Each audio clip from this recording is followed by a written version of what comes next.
الحمد لله رب العالمين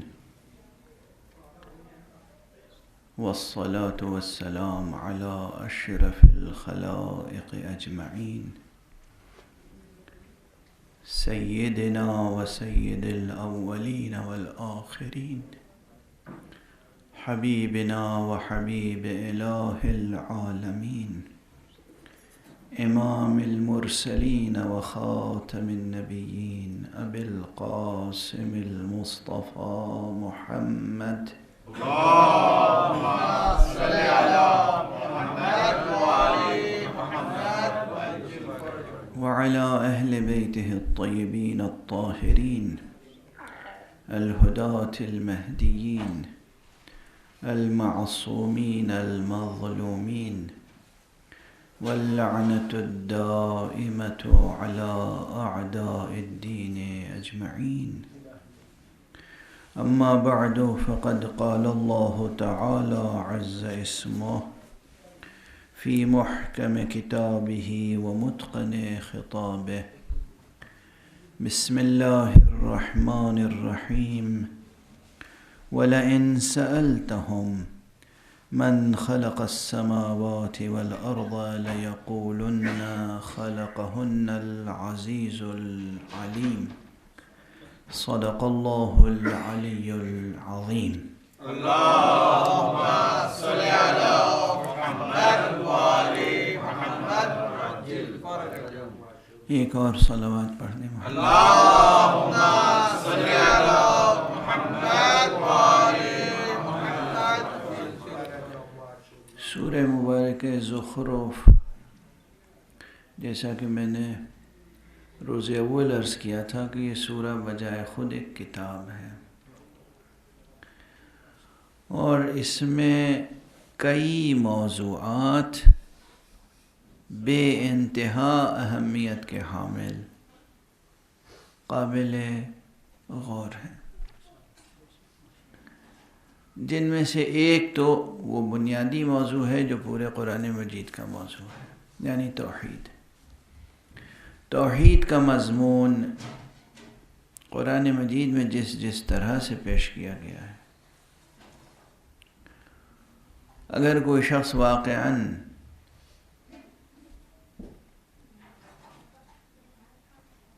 سعادت عشق رکھتا ہے،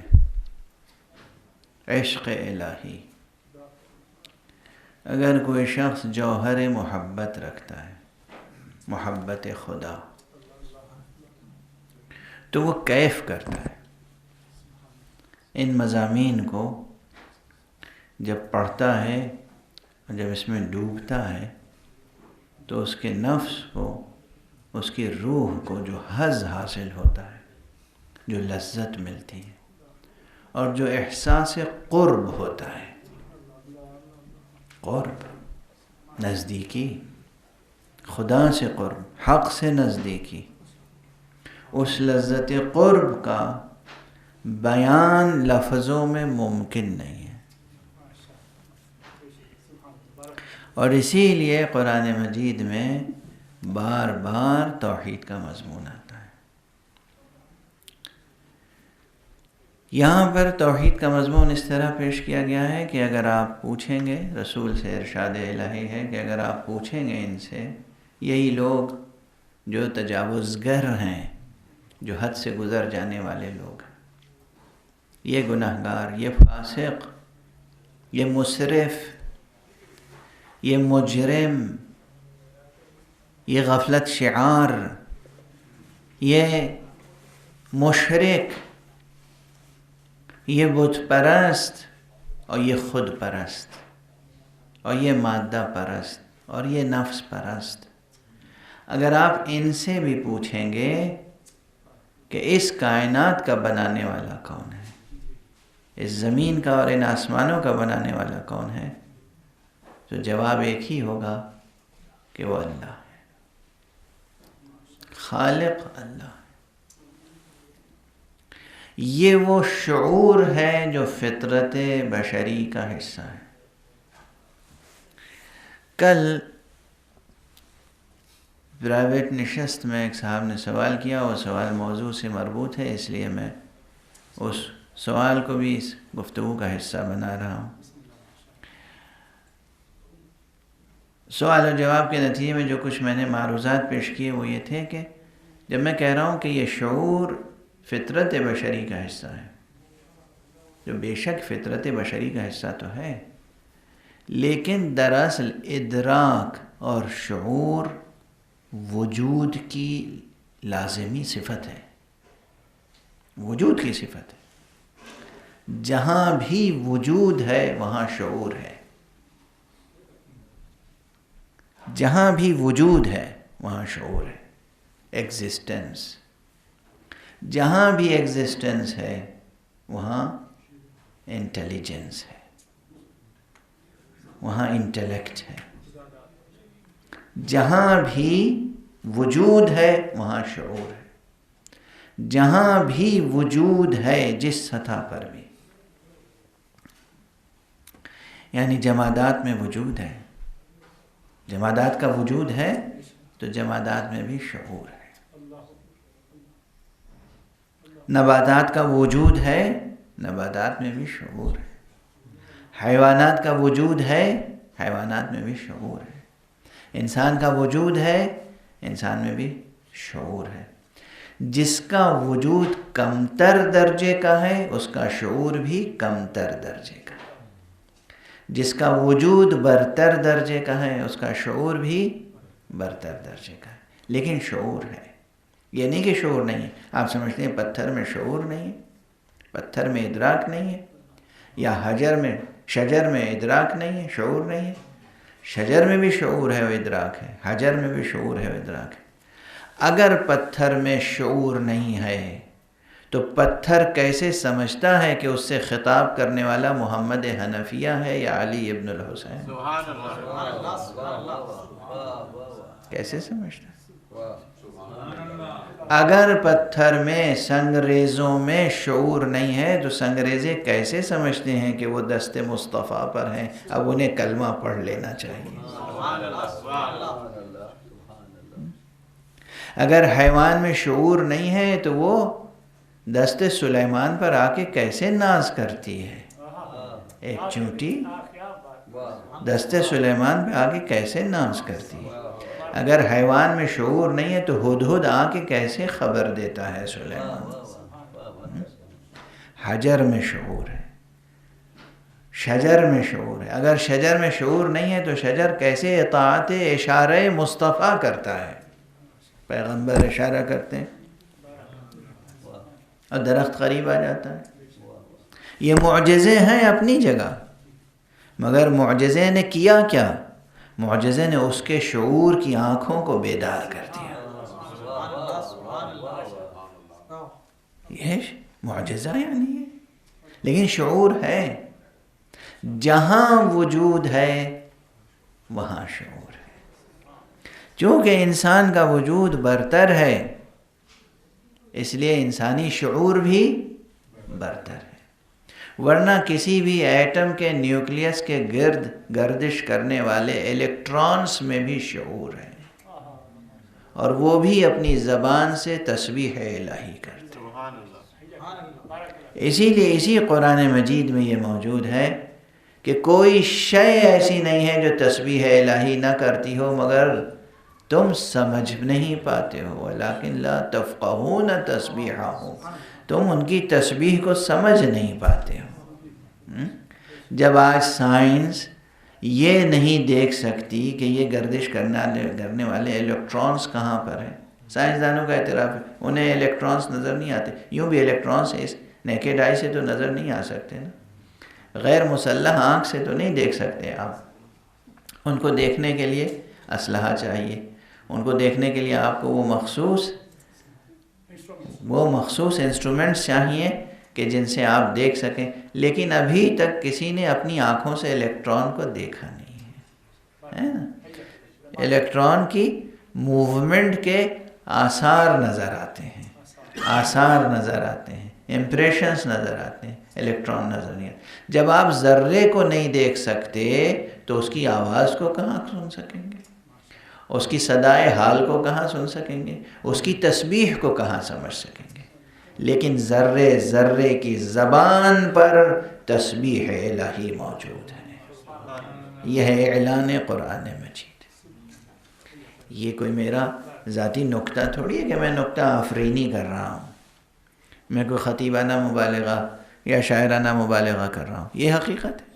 ہر ذرے کی زبان پر، ہر ذرے کی اپنی زبان ہے، اور اس کی زبان پر اگر کچھ ہے تو تسبیح الہی ہے۔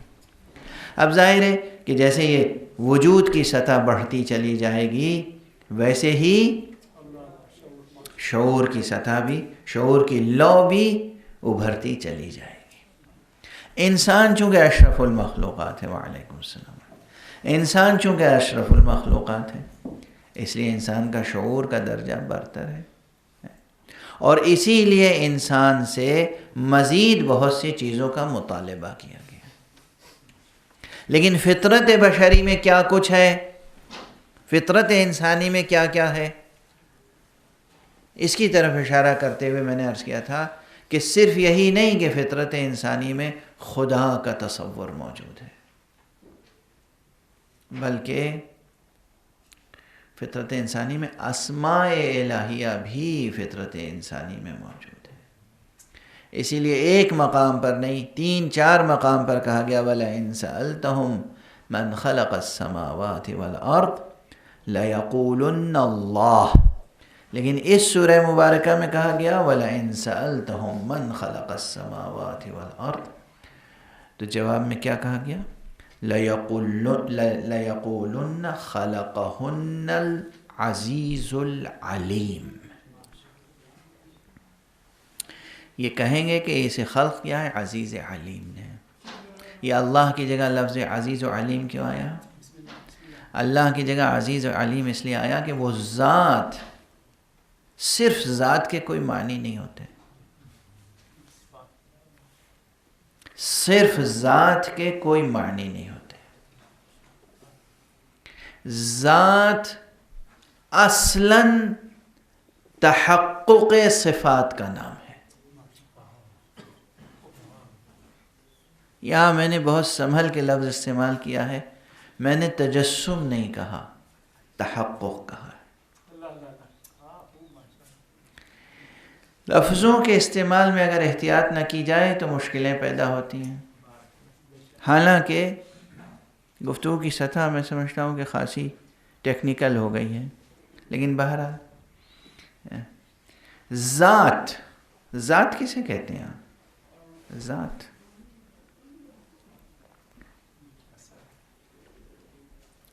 ذات کا تعلق اس بدن سے نہیں ہے، ذات کا تعلق اس جسم سے نہیں ہے، ذات وجود میں آتی ہے جب کسی صفت کا تحقق ہوتا ہے، یعنی جب صفت ریئلائز ہوتی ہے تو ذات بنتی ہے۔ اس لیے ممکن نہیں ہے کہ کوئی ذات ہو اور قطعاً بدون صفت یا بدون صفات ہو، یعنی ذات ہو اور صفات نہ ہو، ممکن نہیں ہے۔ ذات اگر ہوگی تو صفتیں ہوں گی۔ یہ بحث مشکل ہے، اس بحث سے مانوس نہیں ہے آپ حضرات، ممبروں پہ یہ بحث اس طرح نہیں چھیڑی جاتی۔ ممکن نہیں ہے کہ ذات ہو اور صفات نہ ہو۔ یہ اور بات ہے کہ کچھ ذات ایسی ہوتی ہے، کہیں صفات کم ہوتی ہیں، کہیں زیادہ ہوتی ہیں، کہیں ایک صفت ہوتی ہے، کہیں 2 صفت ہوتی ہے، کہیں نقص ہوتا ہے، کہیں کمال ہوتا ہے۔ اور تقریب ذہن کے لیے ایک مثال دوں آپ کے ساتھ۔ سورج ہے، روز دیکھتے ہیں، لندن والے تو کبھی کبھی دیکھتے ہیں، بادل چھائے رہتے ہیں تو سورج کہاں دیکھنا نصیب ہوتا ہے، مگر بہرحال سورج آپ سب نے دیکھا ہے، سورج کی روشنی بھی دیکھی ہے۔ سورج کی روشنی عموماً سفید ہوتی ہے، مگر اس کے اندر بہت سے رنگ پوشیدہ ہوتے ہیں، اور جب یہ سورج کی روشنی ٹریول کرتی ہے تو فضائے ہستی میں، اس پورے ایٹماسفیئر میں جب ٹریول کرتی ہے سن ریز تو جگہ جگہ پر اس کی ریز جذب ہوتی چلی جاتی ہیں. جہاں جس رنگ کی شعاعیں جذب ہوتی ہیں وہاں وہی رنگ ابھر کے سامنے آتا ہے. جب مغرب میں سورج غروب ہوتا ہے تو مشرق میں سرخی نمودار ہوتی ہے. یہ کون سی سرخی ہے؟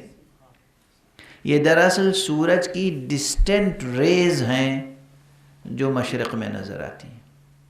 یعنی ویسٹ میں سورج ڈوب رہا ہے تو ایسٹ میں افق پر جو سرخی نظر آ رہی ہے وہ دراصل وہ سورج کی شعاعیں ہیں جو وہاں پہنچ رہی ہیں. چونکہ ڈسٹنٹ ریز صرف اور صرف ریڈ کلر کی ہوتی ہیں اس لیے وہ افق سرخ نظر آتا ہے. باقی تمام 6 رنگ جو ہیں درمیان میں جذب ہو جاتے ہیں، ہے نا.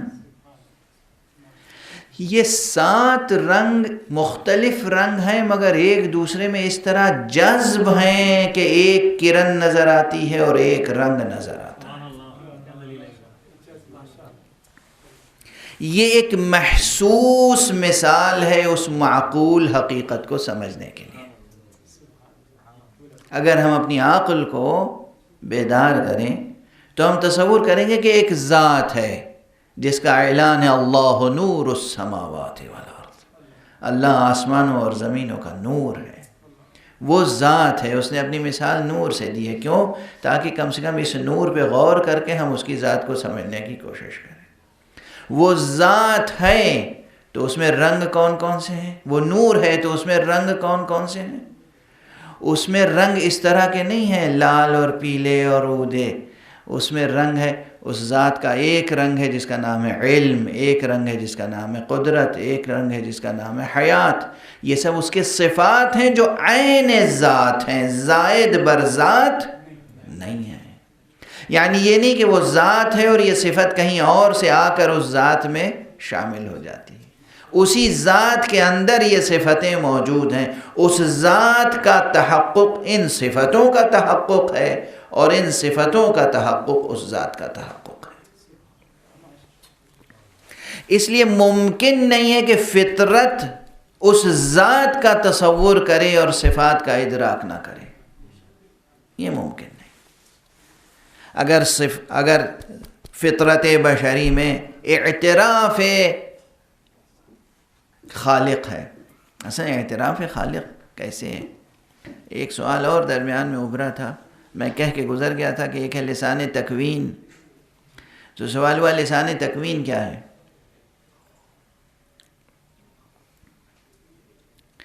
تکوین میں نے عرض کیا تھا تکوین کہتے ہیں بنانے کو. اب میں ان باتوں کو کیسے سمجھاؤں اس کے لیے ایک مثال دوں پھر آپ کے سامنے.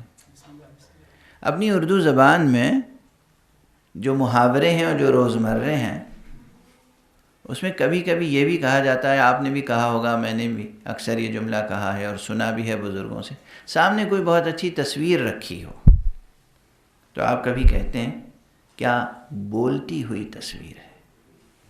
تصویر تو خاموش ہے. تصویر تو خاموش ہے. آپ کہہ رہے ہیں بولتی ہوئی تصویر ہے. کیا چیز بولتی ہوئی نظر آ رہی ہے اس میں؟ کسی کی آنکھیں ہیں، کبھی آپ کہتے ہیں کیا بولتی ہوئی آنکھیں. کیفیت ہے نا. ہر تصویر کے لیے آپ نہیں کہتے کہ یہ بولتی ہوئی تصویر ہے. کوئی تصویر ایسی ہوتی ہے کہ آپ کہتے ہیں کیا زندہ تصویر ہے، کیا بولتی ہوئی تصویر ہے. یعنی نقاش یا مصور زندگی کے کسی ایسے لمحے کو کیپچر کر لیتا ہے اور اس طرح کرتا ہے کہ جب بھی اس نقش پر، اس تصویر پر، اس عکس پر نظر پڑتی ہے تو زندگی کی وہ کیفیت محسوس ہونے لگتی ہے. یہاں محسوس ہونے میں اس تصویر میں اور آپ کے درمیان الفاظ درمیان میں نہیں ہیں، اسپیچ درمیان میں نہیں ہے، ورڈ درمیان میں نہیں ہے، ایکسپریشن درمیان میں نہیں ہے. وہ خود ہے اور آپ ہیں، مگر اس تصویر سے آپ کی کمیونیکیشن ہو رہی ہے. وہ کچھ کہہ رہی ہے اور آپ کچھ سمجھ رہے ہیں. اور فرما رہے ہیں آپ، اس مثال کو سامنے رکھیں۔ دوسری مثال مصنوع اور صانع کی مثال، وہ بھی مصنوع اور صانع کی مثال ہے۔ کوئی چیز بنائی کسی نے،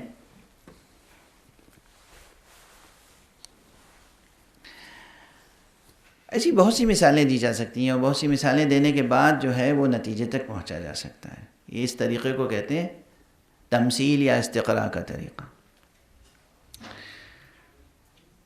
ایک شہر میں بہت سے ماہر، اب میں چھوٹی چھوٹی مثالیں دے رہا ہوں، ابھی چھوٹی سطح کی مثال، بہت سے ماہر فرنیچر بنانے والے ہوں فرض کیجیے، ہر ایک کی اپنی مہارت ہوتی ہے، اور اسی کے مقابلے میں ویسے ہی صاحب ذوق بھی ہوتے ہیں۔ ایسے بھی صاحب ذوق ہوتے ہیں جنہوں نے ایک نظر ڈالی اور بتا دیا کہ یہ کس کا بنایا ہوا فرنیچر ہو سکتا ہے، یا یہ کس کمپنی کا ہو سکتا ہے۔ یہ کون سی شناخت ہے آپ کی آنکھوں میں؟ مصنوع اپنے صانع کی مہارت کا پتہ دیتا ہے۔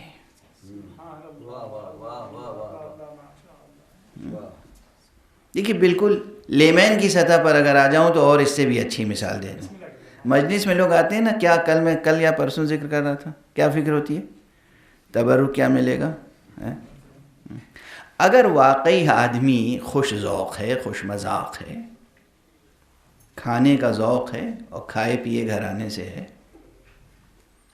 تو وہ یہ جانتا ہے کہ یہ شیرمال کس کے ہاتھ کی بنی ہوئی ہوگی، یہ کھانا کس باورچی کا پکایا ہوا ہوگا۔ ذوق ہوتا ہے، معلوم ہوتا ہے۔ جس طرح آپ کھانا چکھ کے بتا دیتے ہیں کہ کس کے ہاتھ کا بنا ہوا ہوگا، جس طرح فرنیچر دیکھ کے بتا دیتے ہیں کہ یہ کس کارخانے کا بنا ہوا ہوگا، اسی طرح یہ کائنات بتاتی ہے کہ کوئی ہمیں بنانے والا ہے، اور وہ بنانے والا کتنا ماہر ہے، کتنا قادر ہے، کتنا عالم ہے، اس نے جو چیز بنائی ہے علم اور قدرت اور مہارت کے ساتھ بنائی ہے۔ یہ مصنوع خود کا گواہی دینا، جو چیز بنی ہے مصنوع، جس کو بنایا گیا ہے، مصنوع کا یہ گواہی دینا کہ کوئی صانع ہے۔ یہ مصنوع تقریر تو نہیں کرتی ہے چیز، وہ جس زبان سے بھی گواہی دے رہی ہے، آپ سمجھ لیں مثال کے طور پر کہ ہم اسی کو لسان تکوین کہتے ہیں۔ یعنی وہ اپنی ساخت کے لحاظ سے، اپنی بناوٹ کے اعتبار سے بتا رہی ہے کہ یہ کس کی بنائی ہوئی ہے، کس کارخانے کی بنائی ہوئی ہے، یا کس ماہر صناع کی بنائی ہوئی ہے۔ یہ کائنات پوری اپنی ساخت کے اعتبار سے بتاتی ہے کہ اس کا بنانے والا کوئی صانع ہے جو عالم ہے اور صاحب اقتدار ہے۔ صاحب اقتدار کو کہتے ہیں عزیز، اور عالم کو کہتے ہیں علیم۔ صاحب اقتدار کو کہتے ہیں عزیز، عالم کو کہتے ہیں علیم۔ جو زیادہ علم رکھتا ہو اسے علیم کہتے ہیں، جو پورا اقتدار رکھتا ہو اسے عزیز کہتے ہیں۔ اب فطرت گواہی دے رہی ہے خلقہن العزیز العلیم، بے شک ان آسمانوں اور اس زمین کا پیدا کرنے والا عزیز و علیم ہے۔ اگر فطرت صاف و شفاف ہو، اگر فطرت صرف آلودہ ہے شیرمال اور بریانی کی لذتوں میں، تو شیرمال اور بریانی کی لذت پہچانے گی۔ اگر فطرت اس سے زیادہ بلند ہے تو وہ بلند حقیقتوں کو بھی درک کرے گی۔ اسی لیے دین اور مذہب آ کر صرف یہ کہتا ہے کہ تم زندگی کی ہر لذت کو حاصل کرو، مگر کسی ایک لذت میں ڈوب کر نہ رہ جاؤ، اپنی بلندی کا سفر جاری رکھو، اپنی عزت اور اپنے وقار کا لحاظ رکھو کہ تم انسان ہو، تم انسان ہو، اشرف المخلوقات ہو، تمہیں بلند حقائق تک پہنچنا ہے، بلند مراتب تک پہنچنا ہے۔ تمہیں خود بلند مراتب تک پہنچنا ہے۔ خلقہن العزیز العلیم۔ اور یہ فطرت جب خالق کا ادراک کرتی ہے تو وہ اور بھی صفات کا ادراک کرتی ہے۔ فطرت گواہی دیتی ہے کہ اگر کوئی خالق ہے اور ہے تو وہ عادل ہے، ظالم نہیں ہے۔ فطرت گواہی دیتی ہے کہ اگر کوئی خالق ہے اور ہے تو وہ عالم ہے، جاہل نہیں ہے۔ فطرت گواہی دیتی ہے کہ کوئی خالق ہے تو وہ رحیم ہے، وہ صرف قہار نہیں، فطرت گواہی دیتی ہے۔ کتنا ہی انسان گناہوں میں ڈوب جائے پھر بھی اسے نجات کی اگر امید رہتی ہے تو اسی لیے کہ فطرت گواہی دیتی ہے خالق رحیم ہے، رحمان ہے۔ اتنا ہی کوئی حد سے گزر جاتا ہے تب مایوس ہوتا ہے نجات سے، ورنہ یقین کیجئے روئے زمین پر ایسے بہت کم لوگ ہوں گے جو اپنی نجات کی طرف سے مایوس ہو چکے ہوں۔ بچیے گا اس کیفیت سے، خدا نہ کردہ کہ کوئی اپنے نجات کی طرف سے مایوس ہو جائے۔ اور اسی لیے قرآن مجید میں ہے کہ اپنے رب کی رحمت سے مایوس نہ ہو، لا تقنطوا من رحمت اللہ، اللہ کی رحمت سے مایوس نہ ہو مگر اس کے حضور میں بے ادب بھی نہ ہو جاؤ، بے خوف بھی نہ ہو جاؤ، تقوی اختیار کرو، اس کی موجودگی کا لحاظ کرو۔ وہ ہے، موجود ہے، دیکھ رہا ہے، سن رہا ہے، اور وہ جس طریقے سے اس نے تمہیں پہلی مرتبہ وجود عطا کیا ہے اسی طرح وہ تمہیں دوبارہ بھی وجود عطا کر سکتا ہے، اور جس طرح اس نے تمہیں بھیجا ہے اسی طرح تمہیں بلا بھی سکتا ہے، اور جس طرح اس نے عطا کیا ہے ویسے ہی حساب بھی لے سکتا ہے۔ نہ مایوس ہو نہ بے خوف۔ چلیں ان مطالب کے ساتھ کچھ آیتوں کی اور تلاوت کریں، سفر کو کچھ آگے بڑھائیں۔ اگرچہ یہاں پر بحثیں اور ہیں، مثلا دل چاہتا تھا کہ صرف انہی کلمات پہ، جیسے شروع میں 2 کلمہ آیا علی و حکیم، اور یہاں 2 کلمہ آیا عزیز و علیم۔ لفظ مبارک العزیز اللہ سبحانہ و تعالیٰ کے اسماء میں سے، اور ایک مستقل اسم ہے۔ یہ ایک اشارہ، ایک اہم بحث ہے، بہت اہم بحث ہے۔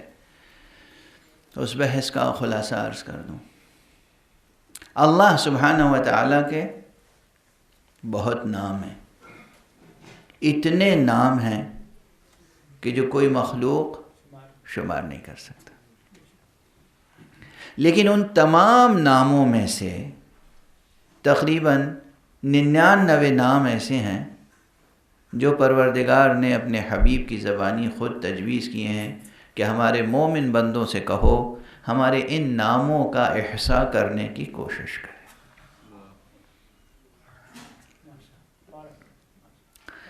یہ حدیث ہے اور بڑی نفیس اور شریف حدیث ہے۔ فلسفہ عرفان اور عرفان عملی، سیر و سلوک کے نصاب بہت کچھ لوگ بتاتے ہیں، ایک چھوٹا سا نسخہ میں آج بتاتا ہوں آپ کو۔ کل میں نے اپنے ایک دوست سے گزارش کی تھی، آج آپ سب کی خدمت میں عرض کر رہا ہوں۔ اللہ سبحانہ و تعالیٰ کے یہ 99 نام ہیں نا، روزانہ کوشش کیجئے تھوڑی دیر بیٹھ کر تنہائی میں آپ صرف ان ناموں پہ غور کریں، ان کی تلاوت کریں اور غور کریں، اور ان کے معنی ڈھونڈیں اور سمجھنے کی کوشش کریں۔ مگر معنی کہاں ڈھونڈیں گے آپ؟ ڈکشنری میں نہیں، اپنی ذات میں ڈھونڈنے کی کوشش کیجیے۔ ڈکشنری میں نہ دیکھیے گا رحمان کے کیا معنی ہیں، آپ یہ دیکھیے گا کہ رحمان میں یہ رحم کی جو صفت ہے یہ آپ کے اندر پائی جاتی ہے یا نہیں۔ رحیم کے معنی ڈکشنری میں نہ دیکھیے گا ہمارے اندر، آپ کے اندر رحیم یہ صفت رحمت کی پائی جاتی ہے یا نہیں؟ کریم اللہ کا نام ہے، آپ دیکھیے آپ کے اندر، آپ کے نفس میں شان کرم پائی جاتی ہے یا نہیں پائی جاتی؟ اللہ کا نام شکور ہے، آپ دیکھیں آپ کے اندر اپنے منعم کے لیے، محسن کے لیے شکر گزاری کا جذبہ ہے یا نہیں ہے؟ اللہ کا نام صبور ہے، آپ دیکھیں کہ آپ کے اندر صبر کے معنی پائے جاتے ہیں یا نہیں؟ ان 99 ناموں پر روز غور کیا کیجئے تھوڑی دیر بیٹھ کر، اور اپنی ذات میں اس کے معنی ڈھونڈنے کی کوشش کیا کیجئے، اور روزانہ جب یہ عمل آپ کرتے رہیں گے اور جائزہ لیں گے کہ یہ معانی ہمارے اندر پائے جاتے ہیں یا نہیں، تو اسی عمل کے نتیجے میں آپ اس درجے تک پہنچیں گے کہ ان اسماء کا اپنی ذات میں احصاء کریں گے، اور جو پروردگار کے ان 99 ناموں کا احصاء کر لے اپنی ذات میں، دخل الجنہ، پھر اسے جنت میں داخل ہونے سے کوئی روک نہیں سکتا۔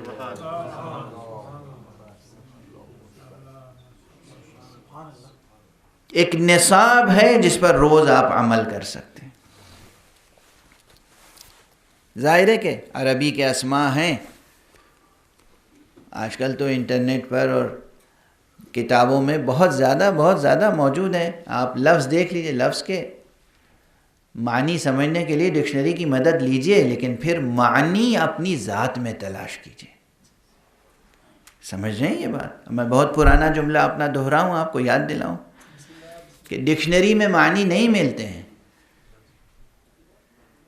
ڈکشنری مردہ الفاظ کا مقبرہ ہوتی ہے، ڈکشنری مقبرہ ہے لفظوں کا، بے معنی بے جان الفاظ اس میں ہوتے ہیں۔ اور کیا ہوتے ہیں ڈکشنری میں؟ اور ڈکشنری میں لفظ کے بدلے لفظ ملتا ہے، ورڈ کے بدلے ورڈ ملتا ہے ڈکشنری میں۔ اب فرض کیجئے عربی اردو ڈکشنری ہے، تو عربی میں ماء لکھا ہوگا، اردو میں پانی لکھا ہوگا۔ پانی لفظ پانی، پے الف نون یہ، وہاں لکھا ہوگا ماء میم الف حمزہ۔ ماء اسم ہے، لفظ ہے، اور پانی اسم ہے اور لفظ ہے۔ ڈکشنری میں لفظ کے بدلے لفظ مل گیا۔ پانی کہاں ملے گا؟ ارے کسی تالاب میں جا کے دیکھنے کی کوشش کیجئے اپنا چہرہ، تو پانی بھی نظر آ جائے گا۔ ٹھیک ہے نا؟ دیہاتی زبان میں کیا کہتے ہیں؟ جا کے کسی گڑھی میں اپنا منہ دیکھو تو صحیح، کس لائق ہو تم؟ میں کچھ دن دیہات میں بھی رہا ہوں، اور دیہات کی جو فضا ہوتی ہے پاکیزہ، وہ شہروں سے کہیں زیادہ معطر ہوتی ہے۔ بہرحال پانی آپ کو دریا میں ملے گا، سمندر میں ملے گا، حوض میں ملے گا، پانی وہاں ملے گا جہاں وہ ہے معنی۔ ڈکشنری میں کیا ملا؟ لفظ۔ یہی صورت ہے کہ رحم کے معنی کیا ہیں؟ لفظ کے بدلے لفظ ملے گا آپ کو۔ رحم کے معنی مہربانی، رحمان یعنی بخشش کرنے والا، رحمت کرنے والا، بہت رحمت کرنے والا، یہ سب الفاظ ہیں، معنی آپ کی ذات میں ملیں گے۔ معنی کہاں ملیں گے؟ آپ کی ذات میں۔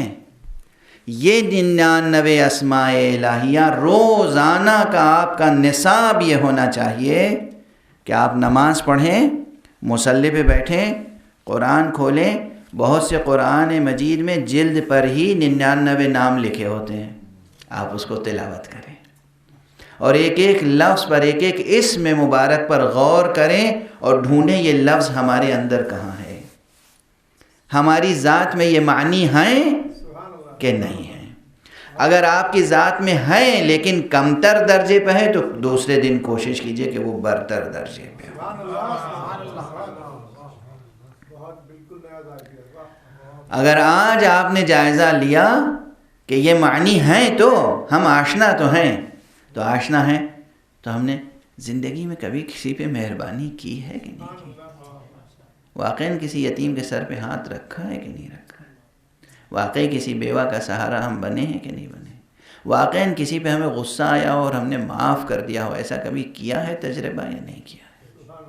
اگر آج تک نہیں کیا ہے تو کل یہ کیفیت پیدا ہو جانی چاہیے۔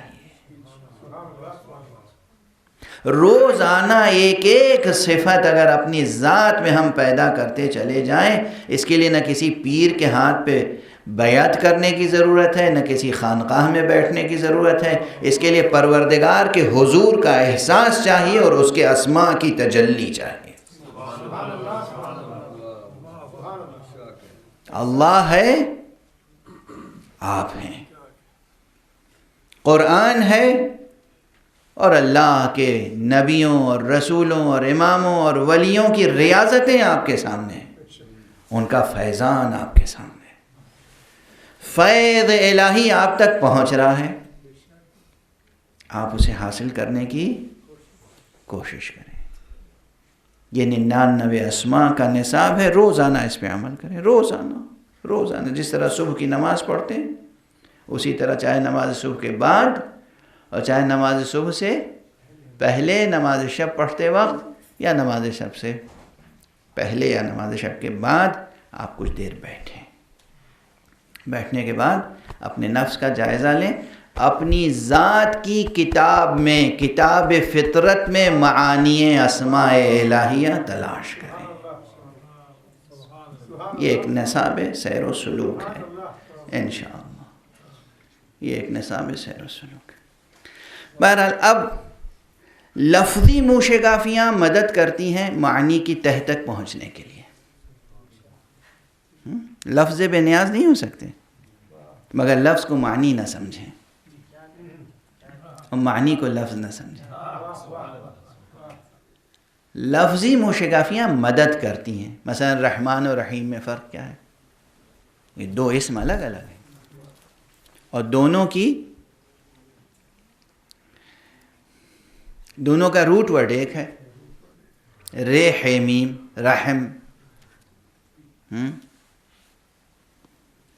اور دیکھیے وقت گزرتا جاتا ہے اور بحث کے دروازے میرے سامنے کھلتے چلے جاتے ہیں، اور میں جی چاہتا ہے کہ ان مشکل بحثوں میں آپ کو مبتلا کروں۔ بلا وجہ آپ سمجھتے ہیں کہ ان بحثوں کے لائق نہیں ہیں۔ کس نے کہہ دیا؟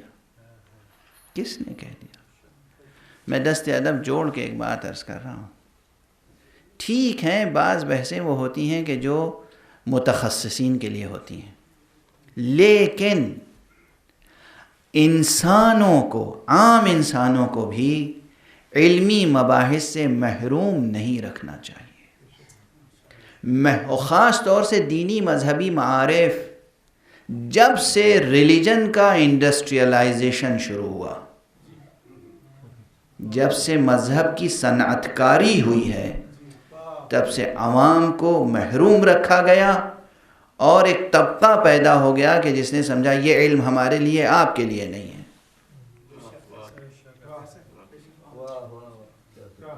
تاکہ آپ ہم سے نماز جنازہ بھی پڑھوائیں تو ہم آپ سے ہدیہ تو ضرور لیں۔ تلخ بات ہے، نماز جنازہ واجب کفائی ہے۔ ہماری کوشش ہونی چاہیے کہ ہم ہر جوان کو پکڑ کے سکھائیں کہ تجھے نماز جنازہ پڑھانی آتی ہے یا نہیں آتی، پڑھنی آتی ہے یا نہیں۔ جس طرح 2 رکعت نماز صبح پڑھنی آتی ہے یا نہیں آتی ہے، نماز ظہر پڑھنی آتی ہے یا نہیں آتی، نماز عصر پڑھنی ہے، اسی طرح نماز جنازہ پڑھنی آتی ہے یا نہیں آتی، یہ ہمیں بتانا چاہیے۔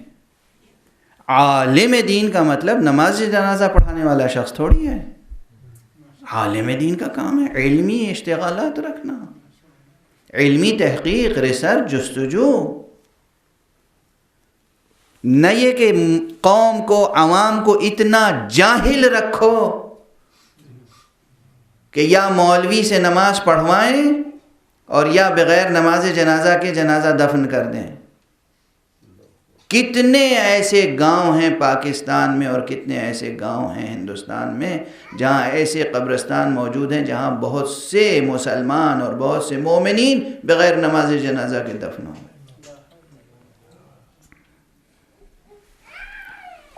اور ہمارے خطبہ سخن فروشی میں مصروف رہے. سخن فروشی، واہ واہ آپ کی، واہ واہ سبحان اللہ، نعرہ حیدری، یا علی. یہ مذہب کو زندگی بخش دے رہے. 4 چھوٹی چھوٹی دعائیں، 4 جس میں سے اکثر آپ کو یاد ہیں.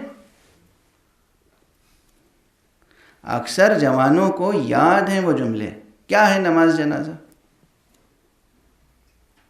5 تکبیریں ہیں اور 5 تکبیروں کے درمیان 4 دعائیں ہیں. وہ دعائیں کیا ہیں؟ پہلی تکبیر کے بعد کلمہ شہادتین، دوسری تکبیر کے بعد درود محمد اور آل محمد پر، تیسری تکبیر کے بعد تمام مومنین و مسلمین کی مغفرت کی دعا، چوتھی تکبیر کے بعد اس مخصوص جنازے کے لیے دعا جو سامنے رکھا ہوا ہے. 5ویں تکبیر ختم ہو گئی. یہ ہے نماز جنازہ. نہ اس میں وضو شرط ہے، نہ تیمم شرط ہے، نہ غسل شرط ہے، نہ سورہ حمد پڑھنا ہے، نہ رکوع کرنا ہے، نہ سجدہ کرنا ہے. یہ 5 تکبیر کی نماز ہر جوان بالغ پر واجب ہے کہ وہ جانتا ہو. اگر نہیں جانے گا تو واجب کفایہ ادا کیسے کرے گا؟ یہ سب کیوں ہوا؟ مذہب کی صنعت کاری، انڈسٹریلائزیشن آف ریلیجن. مذہب کو ہم نے انڈسٹری بنا دیا، اور جب انڈسٹری بنا دیا تو اس میں سرمایہ پرستوں کو انویسٹ کرنے کا موقع مل گیا. جو میں اکثر کہہ رہا ہوں آج کل کہ 2 چیزیں سرمایہ پرستوں نے خاص طور سے انویسٹ کیا ہے. ایک طرف کرائم کو انڈسٹری بنایا، ایک طرف ریلیجن کو انڈسٹری بنایا، اور پھر دونوں کا آپس میں نکاح کر دیا. نتیجے میں داعش کی ولادت ہو گئی.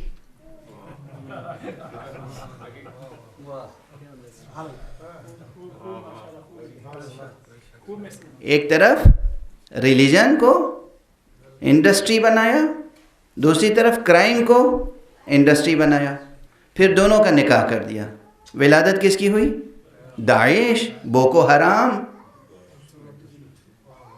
وغیرہ وغیرہ، طالبان وغیرہ وغیرہ. یہ سب اس کا نتیجہ ہے. ایک صلوات پڑھ دیجئے محمد.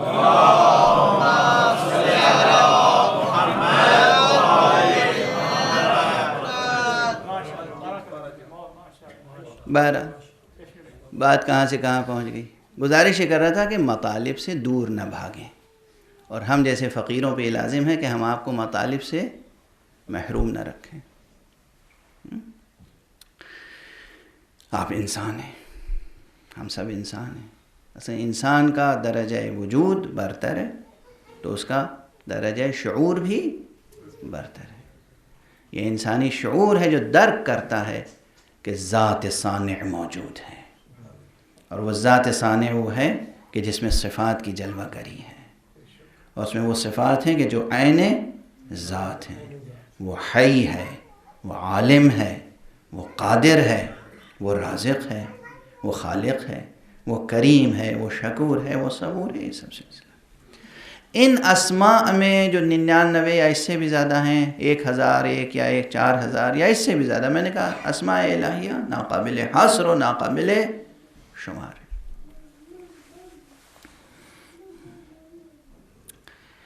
ان میں کچھ اسماء وہ ہیں جو خاص ہیں، اور باقی تمام اسماء و صفات کی برگشت ان خاص اسماء کی طرف ہوتی ہے. جس طرح تمام صفات کی برگشت اللہ کی جتنی صفتیں ہیں ان سب کی برگشت بنیادی طور پہ 2 صفتوں کی طرف ہوتی ہے، اور وہ صفتیں کیا ہیں؟ علم اور قدرت. علم اور قدرت 2 بنیادی، سب سے بنیادی. اور ان دونوں صفتوں کی سمائی کس صفت میں ہے؟ حیات. حیات حیات نہیں ہوگی تو علم کا تحقق ممکن نہیں، حیات نہیں ہوگی تو قدرت کا تحقق ممکن نہیں. جس طرح صفتوں کی برگشت ہے اسی طرح بازگشت ہے، اسی طرح اسماء کی ہے. کچھ اسماء وہ ہیں جو باقی اسماء کے مقابلے میں امام کہلاتے ہیں. ان اہم اسماء میں سے ایک اسم العلیم ہے، ان اہم اسماء میں سے ایک اسم عزیز ہے. اچھا، یہ الگ الگ اسماء جو ہیں، بس اصل جو بحث تھی، بحث آ گئی تھی درمیان میں. اللہ سبحانہ و تعالیٰ کے الگ الگ اسم ہیں. العلیم الگ ایک مستقل اسم ہے، الحی مستقل ایک الگ اسم ہے، القیوم مستقل ایک الگ اسم ہے، العزیز مستقل ایک الگ اسم ہے، الحکیم مستقل ایک الگ اسم ہے، الحمید مستقل ایک الگ اسم ہے. جب یہ تنہا اسم سامنے آتا ہے یا تنہا اس اسم کے ذریعے سے حق سبحانہ و تعالیٰ کو پکارا جاتا ہے تو اس کے آثار الگ ہوتے ہیں. اور کبھی کبھی دو یا دو سے زیادہ اسماء کو ملا کر ایک اسم بن جاتا ہے. جیسے الحی الگ ایک اسم ہے اور القیوم الگ ایک اسم ہے، مگر آیت الکرسی میں اللہ لا الہ الا هو الحی القیوم یا الحی القیوم ایک اسم ہے. اور یہ اسم اتنا بلند و برتر ہے کہ بہت سی تفسیروں کی روشنی میں اس اسم کو اسم اعظم کہا گیا ہے. اب یہ دو اسم نہیں ہے، ایک اسم ہے. الحی اس اسم کے ورد سے الگ آثار مرتب ہوں گے، القیوم تنہا اس اسم مبارک کے ورد سے الگ آثار مرتب ہوں گے، لیکن الحی القیوم کے ورد سے الگ آثار مرتب، ان دونوں سے مختلف. واضح ہے. اسی طرح یہاں ہے العزیز اس ایک اسم کے ورد سے الگ آثار مرتب ہوں گے، العلیم اس ایک اسم کے ورد سے الگ آثار مرتب ہوں گے، لیکن العزیز العلیم یہ اب دونوں الفاظ مل کے ایک اسم بن گئے، اور اگر اس کا ورد کیا جائے تو اس کے آثار الگ مرتب. یہ ایک بہت بڑی بحث ہے، علم الاسماء سے بھی جڑی ہوئی ہے، تفسیر کے شاخوں میں سے ایک شاخ ہے، اور اس کے آثار اور اس کے جذور یعنی اس کی جڑیں اور اس کے آثار دوسرے کئی علوم دینیہ اور علوم عرفانیہ میں موجود ہیں. پروردگار ہمیں اور آپ کو توفیق عطا فرمائے کہ ہم ان مباحث کو سمجھ سکیں، ان اسماء کا ورد کر سکیں، اور اپنی ذات میں ان اسماء کے معانی کو دریافت کر سکیں. پروردگار تجھے واسطہ ہے تیرے اس کلام کا، اور تجھے واسطہ ہے اس سینہ اطہر کا جس سینے پر یہ کلام نازل ہوا تھا، محمد مصطفیٰ صلی اللہ علیہ وآلہ وسلم کا، اور نفس مصطفیٰ علی مرتضیٰ کا واسطہ، حضرت زہرا کا واسطہ، حسنین علیہ السلام کا واسطہ، ذریت حسین علیہ السلام سے ہونے والے تمام معصوم ائمہ کا واسطہ، امام عصر کا واسطہ. پروردگار ملت اسلامیہ کو تہذیب آل محمد کے سانچے میں ڈھال دے، اور ہم سب کو متخلق باخلاق الہیہ فرما دے. پروردگار اس دنیا میں امن اور عافیت کا پرچم لہرا دے، اور اپنے ولی آخر کو اذن ظہور عطا فرما. وآخر دعوانا